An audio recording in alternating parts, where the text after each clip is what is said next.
Hello everyone, welcome to another AutoGPT tutorial video. Now today I will show you how to access AutoGPT without going and coding. So this is a very simple video.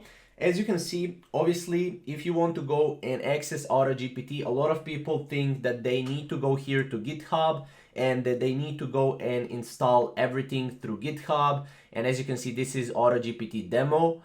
You can do that, but if you don't know how to code, then this video tutorial is for you. Now, as you can see, what you can do is you can visit agentgpt.reworkd.ai, and this is actually a web version of AutoGPT. So you can actually access AutoGPT without coding knowledge. As you can see here, this is how it works. Go to here to help.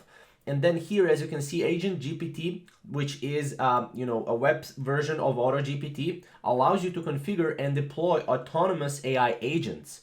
Name your custom AI, have it embark on any goal imaginable. It will attempt to reach the goal by thinking the tasks to do, executing them and learning from the results.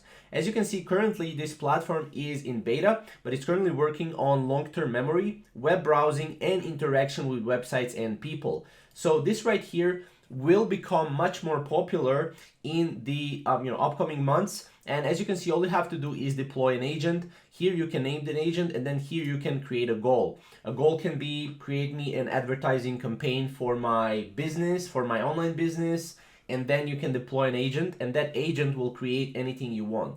Basically, AutoGPT is a version of ChatGPT 3.5 and 4, but on steroids. So this is basically how to access AutoGPT without coding. If you have any questions regarding this or comments, comment down below and we'll see you in the next upcoming video. Thank you guys for watching.